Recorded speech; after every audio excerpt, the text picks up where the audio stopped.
พบคนงามสื่อสาวแลโอ้สาวแลบ้านนาเจ้าตาหวานได้พบน้องคืนนั้นสุดสำราญพบในงานผ้าป่าสามัคคีโอ้สาวแลบ้านนาเจ้าสวยเด่นดังพระจันทร์วันเพ็ญนั้นเป็นสีอ้ายขอฝากทางน้องฝากไมตรีโปรดสงสารตานีและเห็นใจอ้ายนี่จากบ้านนามาหาน้องหวังปากของความหาให้สดใสย่านแต่น้องคนดีบ่เห็นใจ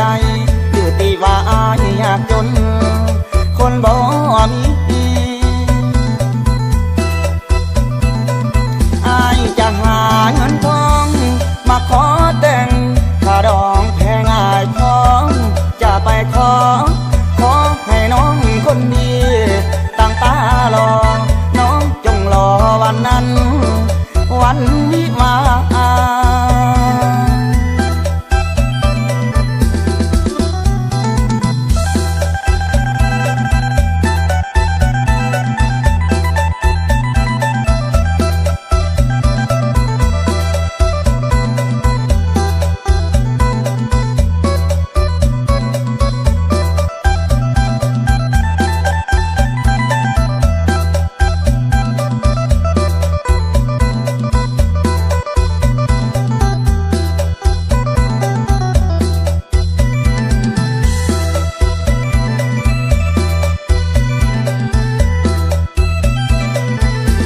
สาวแลบ้านนาเจ้าสวยเด่นดังพระจันทร์วันเพ็ญนั้นเป็นสีอ้ายขอฝากทางน้องฝากไมตรีโปรดสงสารตานีและเห็นใจอ้ายนี่จากบ้านนามาหาน้องหวังปากของความหาให้สดใสย่านแต่น้องคนดีบ่เห็นใจหรือตีว่าอ้ายยากจนคนบ่มีอ้ายจะหาเงินทองมาขอแต่งถ้าดองแพงอ้ายพร้อมจะไปขอให้น้องคนดีตั้งตารอน้องจงรอวันนั้นวันวิวา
ใจ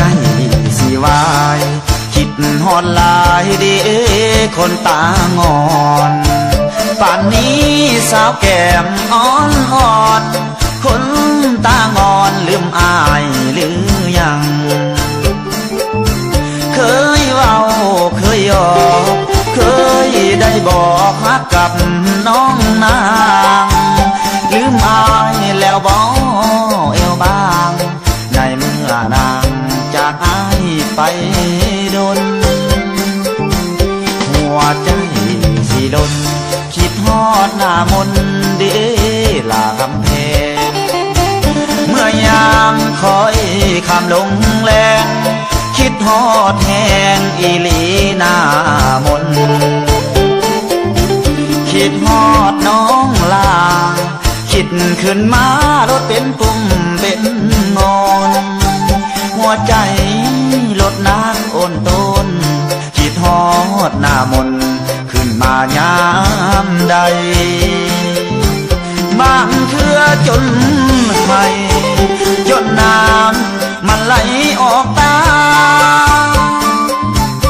นอนมือกายหนาวคือคนเป็นบ้าป่วยใจพูดลูกพูดนั่งคือจังสิเป็นสิตายจากสิเบิ่งหน้าผู้ใดสิคือแฟนอายละเดีหัวใจว่าเวปานใดดีสิได้เห็นหน้าหากนางบอกหวนขึ้นมาอายนี่นะยานใจพังเพบอกกินฮอดเขามีแต่นางเศร้าเสเวอุกอังหัวใจลายเดผู้สาวบอกหวนเต่ามา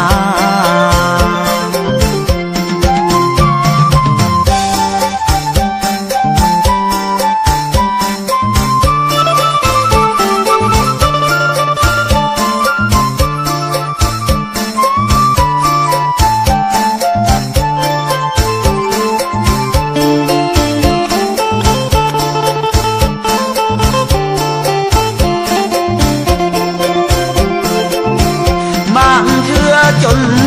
ให้จนน้ำมันไหลออกตานอนมือกายหนาวคือคนเป็นบ้าป่วยใจพูดลูกพูดนั่งคือจังสิเป็นสิตายจากสิเบิ่งหน้าผู้ใดสิคือแฟนอายละเดีหัวใจว่าเวปานใดดีสิได้เห็นหน้าหากนางบอกหวนขึ้นมาอายนี่นะยานใจพังเพบอกกินฮอดเขามีแต่นางเศร้าเสเวอุกอังหัวใจลายเดผู้สาวบอกหวนเต่ามา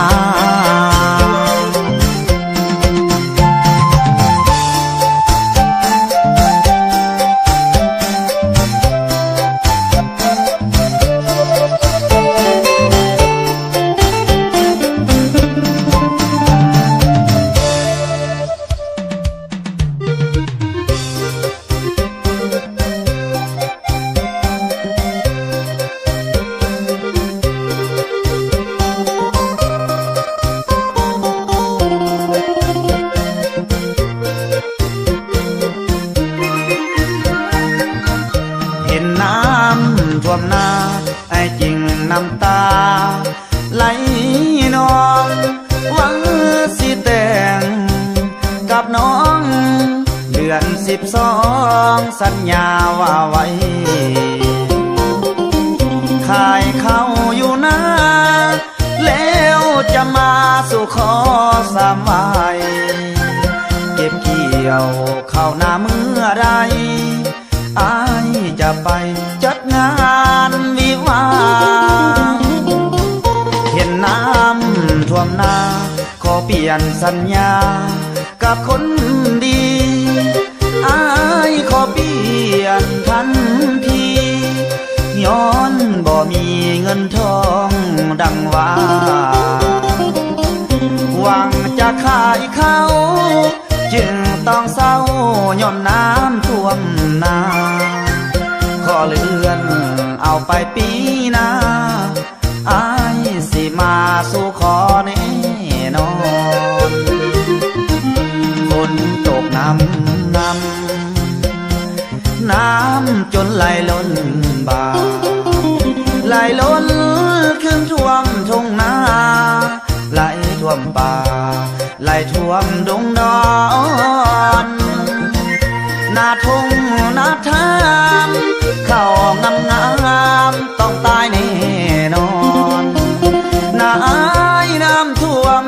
บอน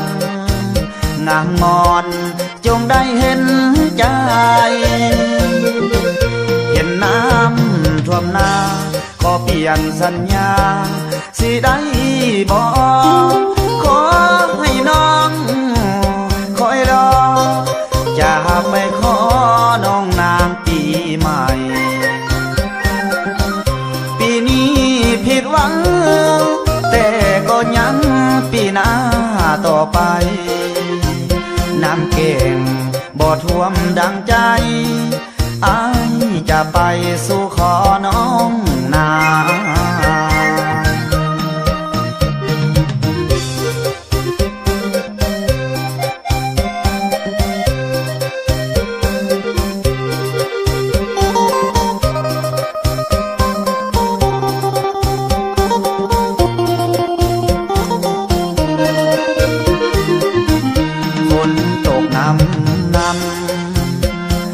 น้ำจนไหลล้นบ่าไหลล้นขึ้นท่วมทุ่งนาไหลท่วมป่าไหลท่วมดงดอนนาทุ่งนาทามเข้างามงามต้องตายแน่นอนน้ำท่วมทุกบ่อนงามงอนจงได้เห็นใจเห็นน้ำท่วมนาขอเปลี่ยนสัญญาสิได้บอกขอให้น้องคอยรอจะไปขอน้องนางปีใหม่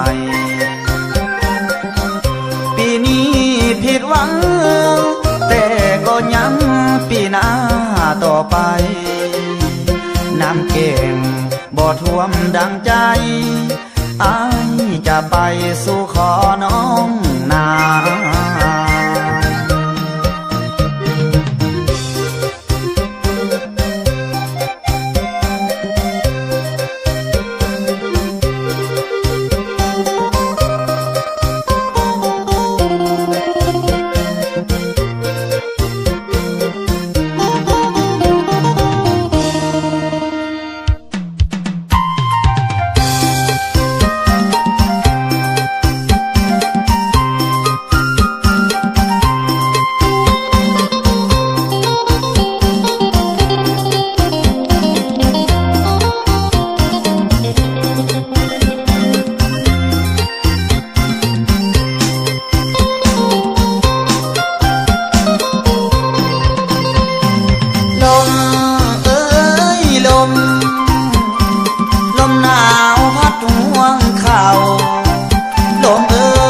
ช่วยไป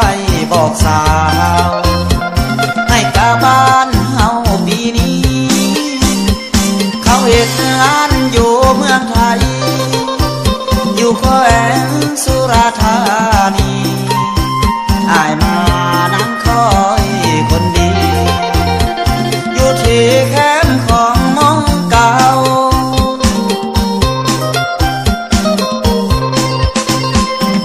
ลมง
วตาย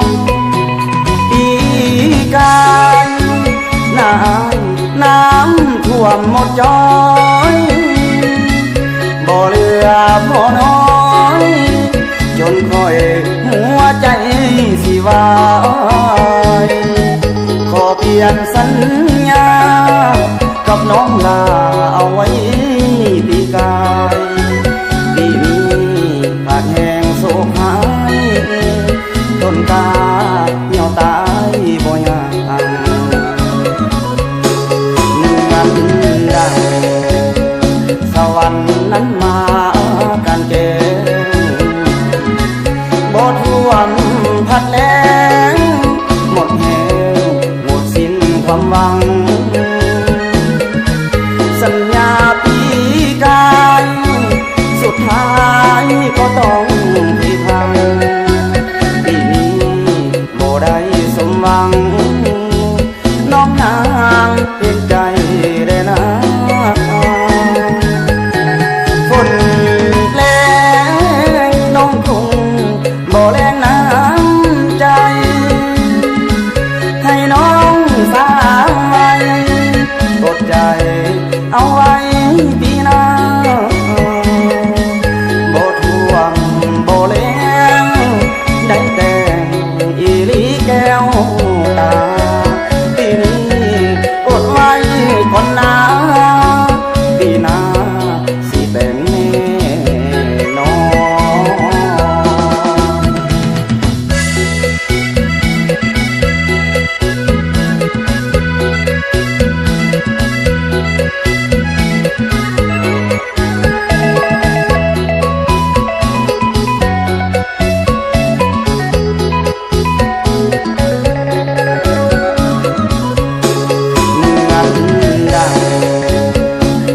นนั้นมา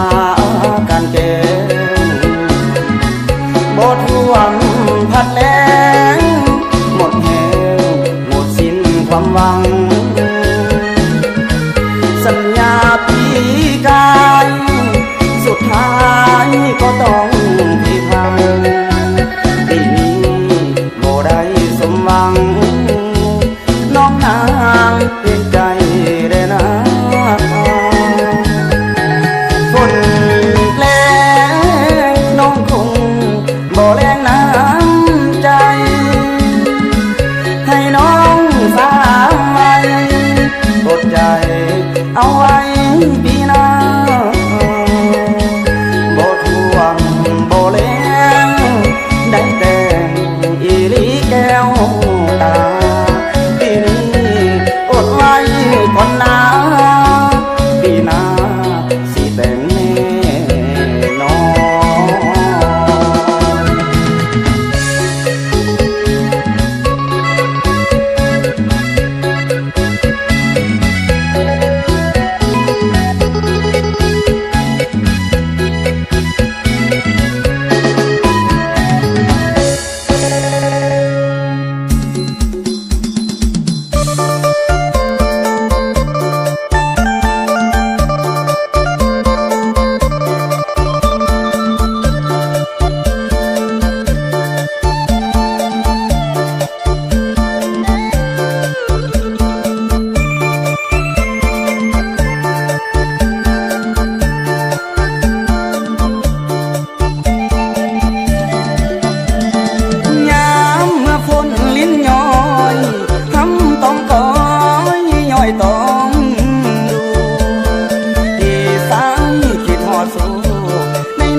ยานคน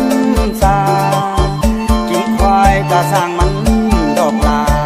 กินอ้ายนี่นะ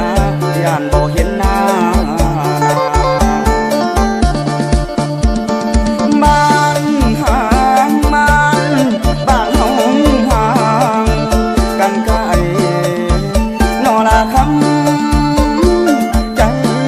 ของสายปัดบ่มีวันห่าง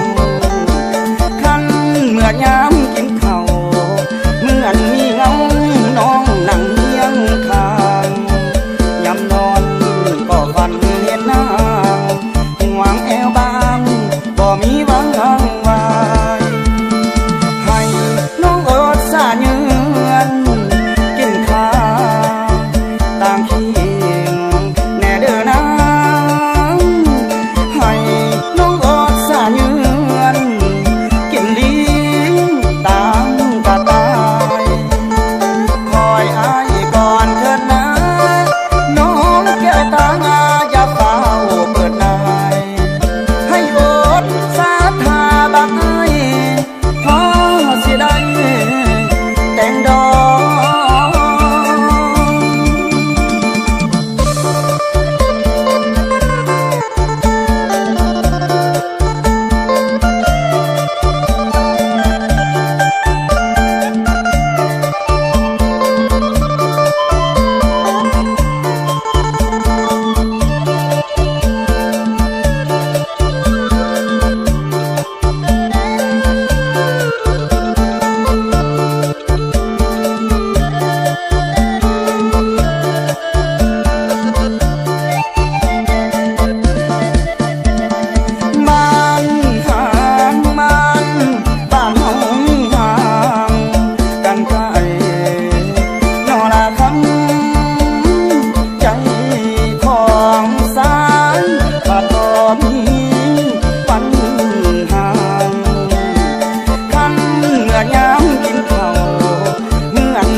ตายคอยอายก่อนเถิดนะน้องแก้วตางาอย่าเฝ้าเปิดนาย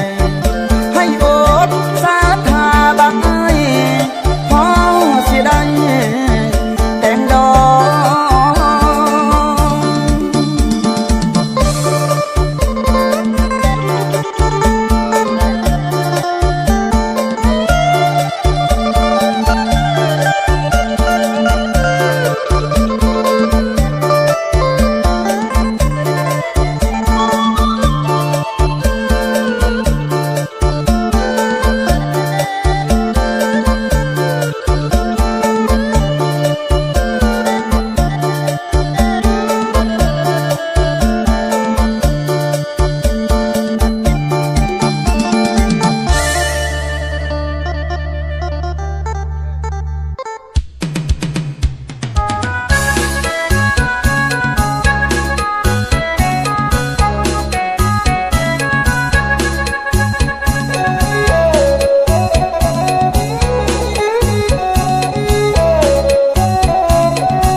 ค่อยๆย้านค่อยทน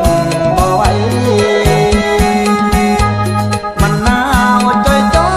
ยๆจนอายนี่แทบขาดใจหนาวแห้งย่านทนบ่ไหวมันหนาวทางใจทางกาย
บันจนทั้งอายอยู่บ่เป็น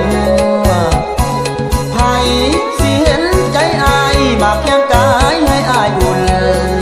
เด้นอหนาวเข้ามาวุ่นวุ่นหัวใจอายแห่งภาวะดีนอ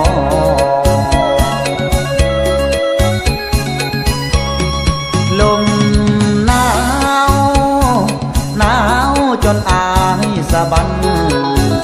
ได้แต่นอนหนาวตัวสั่นไฟฝันถึงคู่วิวามีภัยแน่บ่สิพ่อให้ความเมตตามาซอยเป็นโควิวาเป็นผ้าไว้ห่มกันหนาว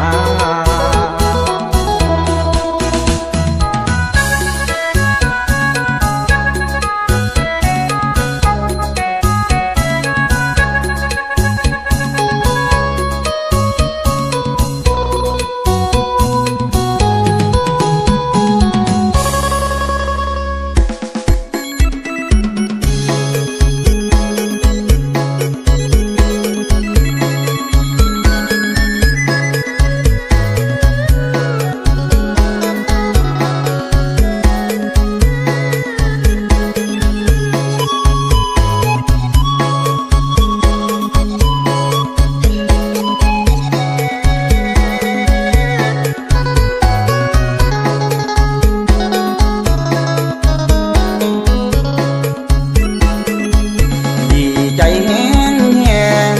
น้องคำแพงนั้นโทรมาบอกให้อายนี่ออกไปพบกันมองเก่าจำได้บ่น้องบ่อนเคยนั่งสองเฮาได้ยินคำเบาอายเฝ้าออกไปหาเมื่อใดมาเห็นหัวใจอายเกือบขาดบ่แม่นตาฟ้าน้องนั่นควงไผมายับไปไกลๆจึงได้เห็นกับตาแฟนเฮานั้นนาพาผู้ชายมานำเวรหรือกรรมที่ทำให้อายมาพอน้องมาลวงล้อหลอกให้อายเจ็บซ้ำเครียดอายอีหยังน้องนางทิ้งได้แกล้งทำน้องมาแนะนำว่าเขานั้นเป็นแฟนน้องเสียใจเด้เสียใจที่น้องมาแกล้งเสียใจแห้งแห้งที่อายลงหักทองหักเจ้าอีหลีอายนี่บางเป็นคู่ครองแต่ว่านวลน้องมาหลอกให้อายซ้ำใจ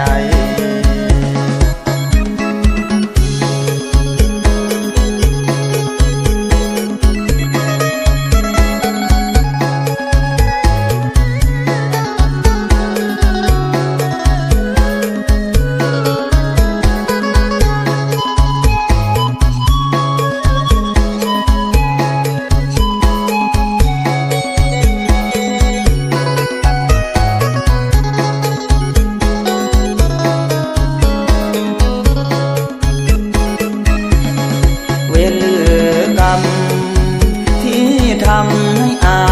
ยมาพอน้องมาลวงล้อหลอกให้อายเจ็บซ้ำเครียดอายอีหยังน้องนางจึงได้แกล้งทำ น้องมาแนะนำว่าเขานั้นเป็นแฟนน้องเสียใจเด้อเสียใจที่น้องมาแกล้งเสียใจแห้งที่อายลงหักเนื้อทองทักเจ้าอีหลีไอ้นี่บางเป็นคู่ครองแต่ว่าวันน้องมาหลอกให้อายซ้ำใจ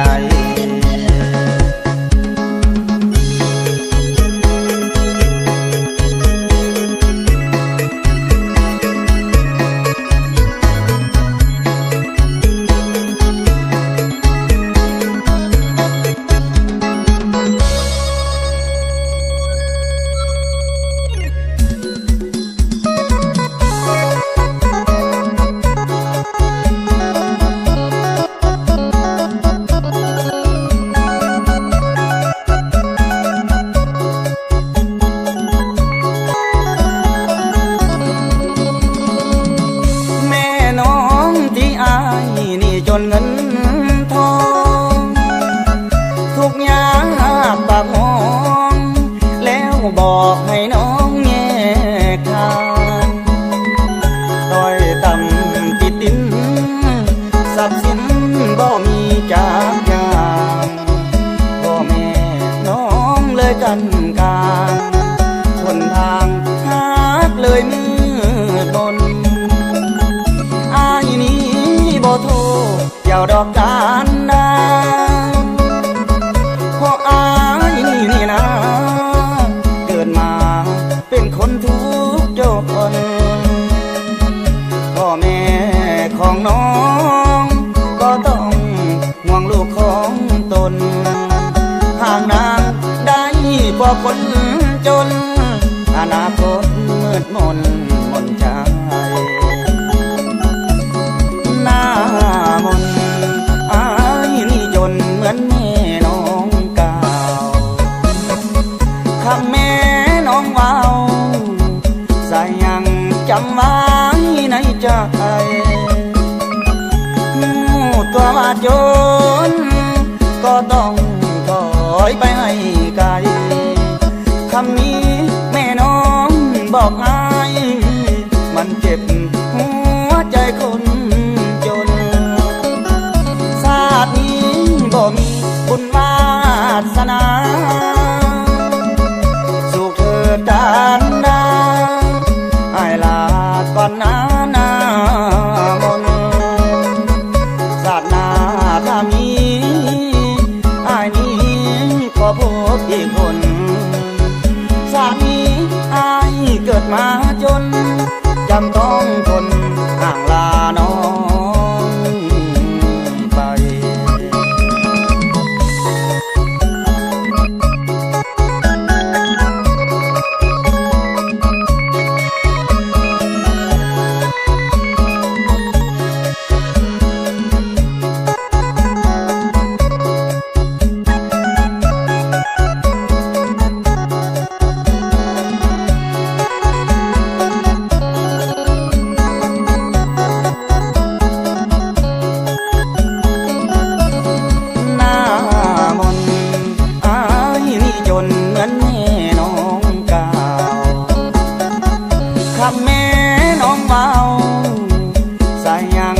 ำไว้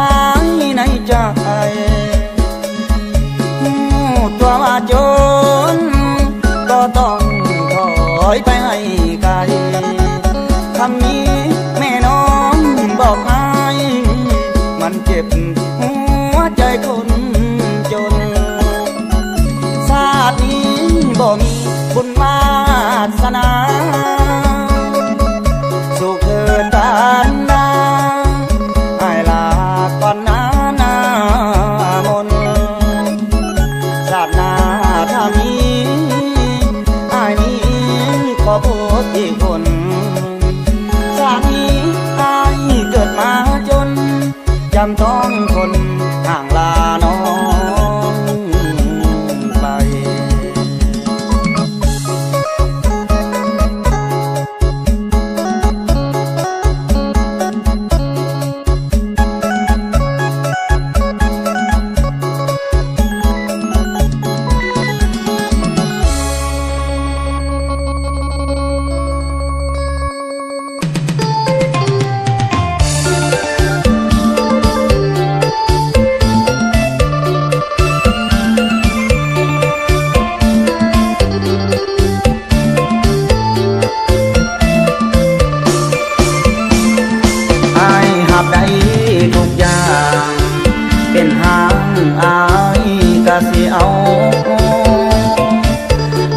น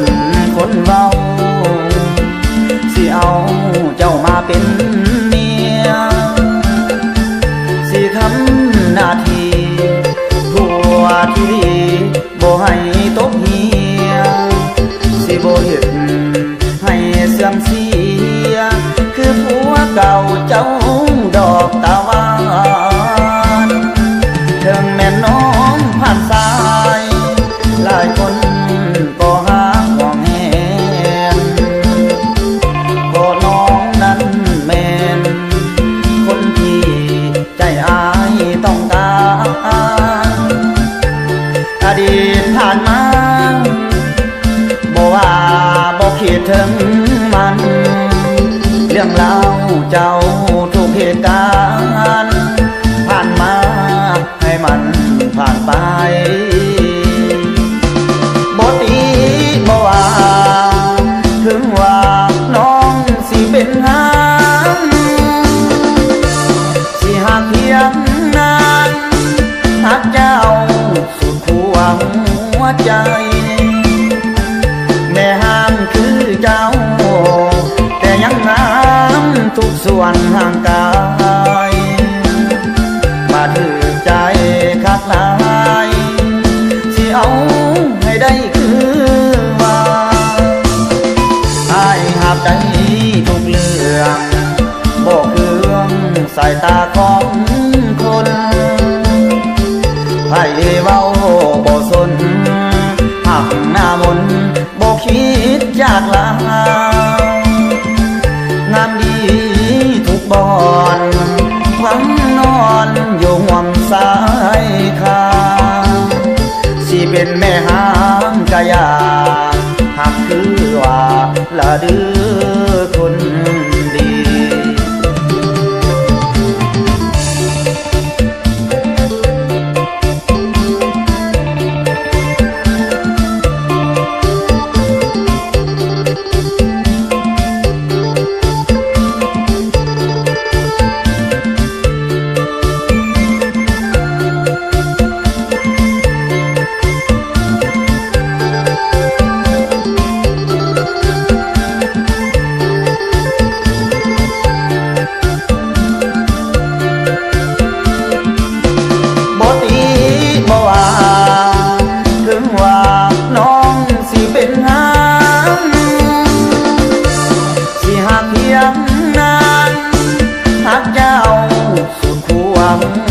ใจแม่ห้ามคือเจ้าแต่ยังงามทุกส่วนห่างกายมาถือใจคักหลายสิเอาให้ได้คือว่าอายหาบใจทุกเรื่องบอกเรื่องสายตาของคนให้เว้าบ่สนหักหน้ามนบ่คิดอยากลางามดีทุกบอนหวังนอนอยู่ห่วงสายคาสิเป็นแม่ห้างกะยาหักคือว่าละดื้อคนดี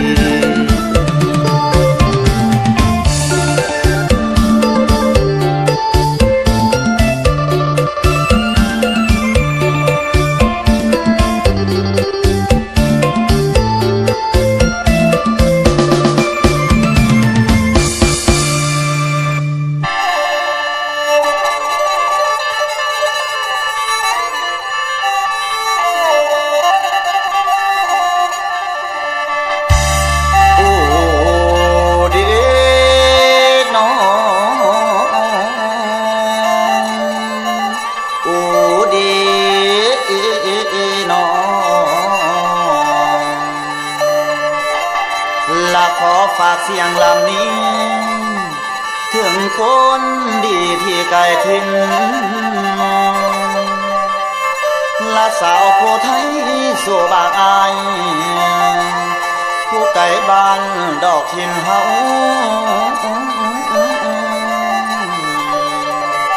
ละขอฝากลำมาให้เจ้าให้ฟังก่อนเด้อเต้าอ่าน ายนี้ขอวอนวันให้ตาเอาคืนสาเดือนอ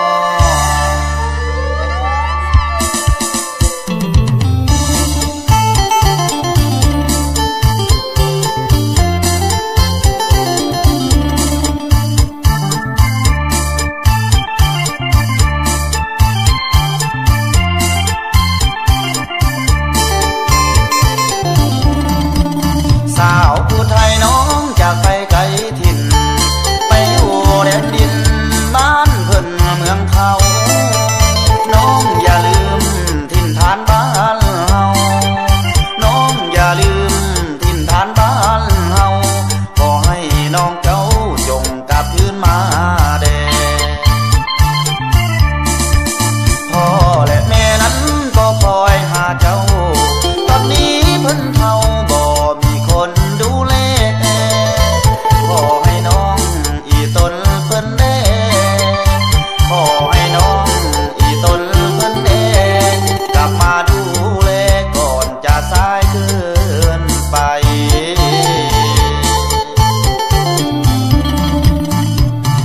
โอ้เด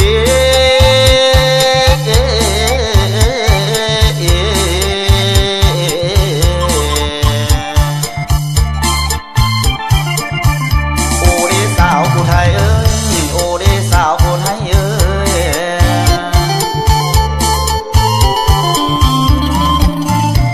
แพงเอ้ยสาวผู้ไทยนะเอ้ยน้อง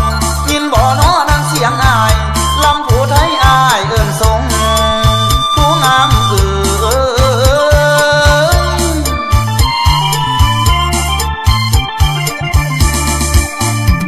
ลอยเอ้ยถึงอารมณ์นั่งยอดสู้ถึงอารมณ์นั่งยอดสู้ผู้ไกลบ้านนั่นทินเดิมผู้ไกลบ้านนั่นทินเดิมแน่เด้อแน่เด้อ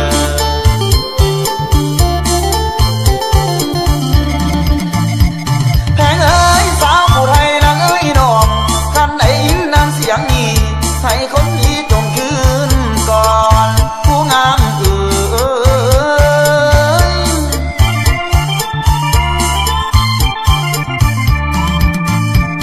ลอยเอ้ยขอให้นางเต่าโยนขอให้จากนางเต่าโยนโอ้ยคืนบ้านนั่นทินเฮาโอ้ยคืนบ้านนั่นทินเฮา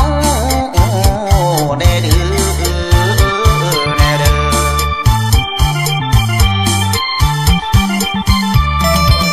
สาวผู้ไทยเอ้ยอย่าได้ลืมถิ่นไปทำมาหากินอยู่บ้านเพิ่นเมืองเขามีเงินคำแล้วจงคืนบ้านเฮามีเงินคำแล้วจงคืนบ้านเฮาอ้ายคิดฮอดเจ้าอยู่ทุกคืนทุกวัน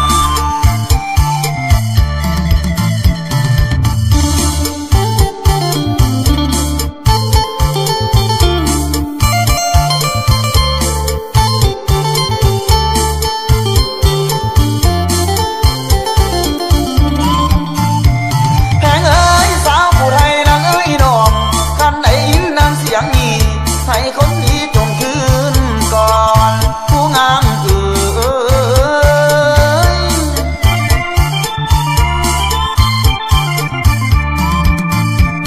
ลอยเอ้ยขอให้นางเต่าโยนขอให้จากนางเต่าโยนโอ้ยคืนบ้านนั่นทินเฮาโอ้ยคืนบ้านนั่นทินเฮาแน่เด้อแน่เด้อ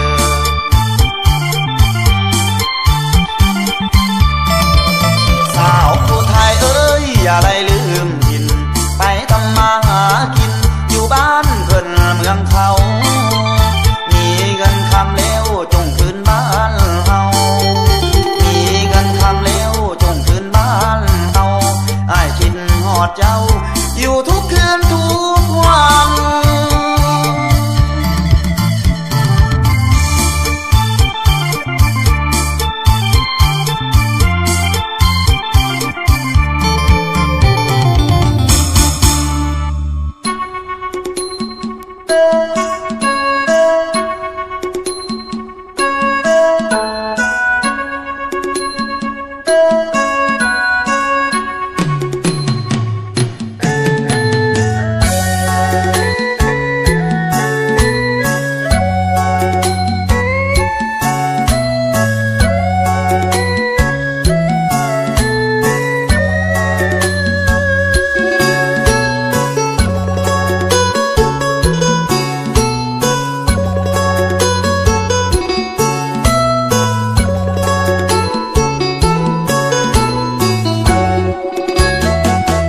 ำยามแลงตาเวียนอ่อนแสงสองฝั่งของไทยลาวได้เห็นหนุ่มๆสาวๆสองฝั่งไทยลาวลงอาบน้ำยามแลงล่องลอยไปมาคือกับมักษาสื่นสมน้ำแกงพอตาเวียนสิ้นแสงคู่หมู่แมงปอบินหยอกล้อแสงไฟเบิกบานหัวใจเมื่อได้มาเที่ยวสมฝั่งคองเที่ยวสมบ้านไอเมืองน้องสองฝั่งของทางซ้ายและขวาสุขใจเย็นกายเที่ยวสมอาดสายกลางสายทาลานั่งเรือลำน้อยไปมาสุขใจหนักหนาเมื่อได้มาฟังคอคำยามแลงตาเวินสิ้นแสงสองฝั่งของไทยลาวแลงเห็นแสงไฟแวววาวสองฝั่งไทยลาวหลากหลายมากมีจากเหนือสู่ใต้งามวิไลด้วยไฟแสงสีสมแล้วสุขใจอีหลีเห็นไฟแสงสีส่องลำน้ำทองเสียงพิณลอยลงกองลำคองสองฝั่งไทยลาวเสียงแค้นดังมายาวบ่าวขอนแก่นเป่าเกี่ยวสาวเวียงจันทร์ไปส่งสาวคำมวนส่งแก้มนวลสาวเมืองสวรรค์เลยไปเที่ยวปากเสสารวันกลับมานอนฝันอยู่นครพน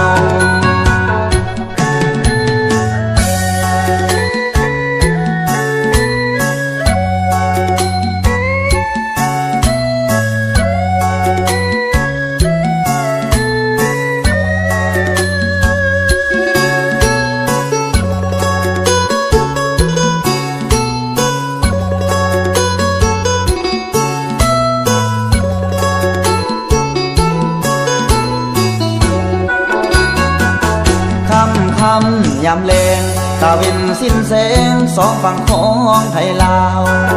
แลงเห็นแสงไฟแวววาวสองฝั่งไทยลาวหลากหลายมากมีจากเหนือสู่ใต้งามวิไลด้วยไฟแสงสีสมแล้วสุขใจอีหลีเห็นไฟแสงสีส่องลำน้ำคองเสียงพิณลอยลงกองลำคองสองฝั่งไทยลาวเสียงแค้นดังมายาวบ่าวขอนแก่นเป่าเกี่ยวสาวเวียงจันทร์ไปส่งสาวคำมวนส่งแก้มนวลสาวเมืองสวรรค์เลยไปเที่ยวปากเสสารวันกลับมานอนฝันอยู่นครพนม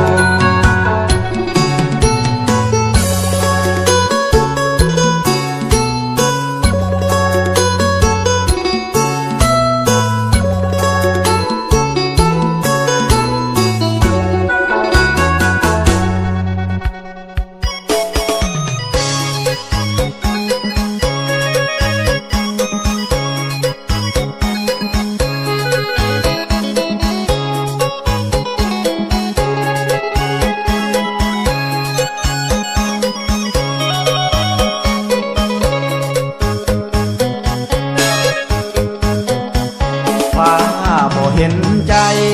หากสำใดก็บ่ได้ดอกบ่แม่นว่าอายถึกหลอกแต่ถึกแง่งคนหักเฮาไปเจ็บปวดแห้งแง่งเหมือนถึกแทงเข้ากลางวางใจว่าเอ่ยคือเจ้าเฮ็ดใส่มีแต่ได้นอนให้ใส่หมอนคอยคิดสะอ่อนเห็นเขามีความหักสมหวัง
กันจริง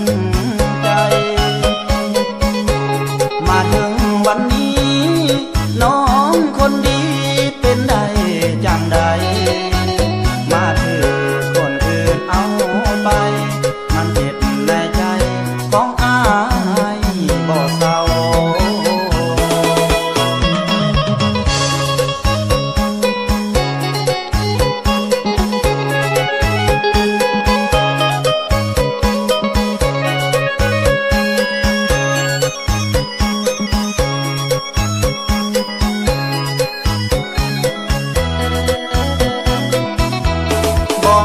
เศรษฐี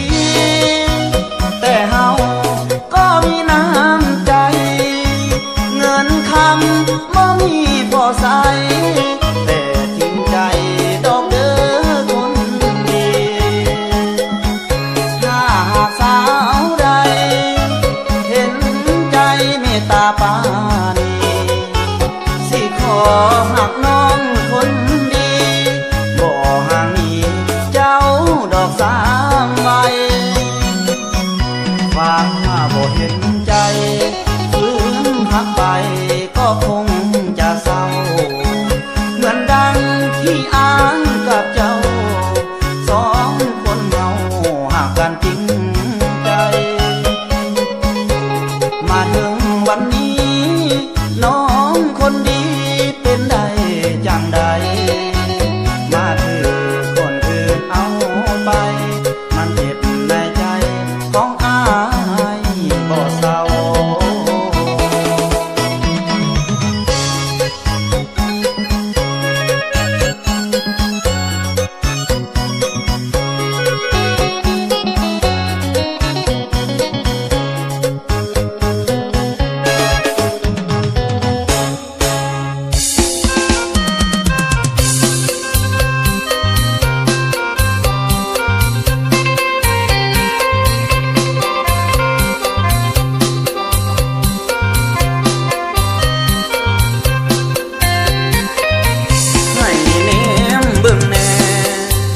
อย่าเฝ้าเว้ไปทางอื่นขอให้อายนี่สดชื่นตื่นมาจากความง่วงเหงาน้องแต่งงานป่าทิมอายคือมามัวเอาบ่จักฮอดแล้วสิเว้าเอาว่าเขาขึ้นเสร็จน้ำตา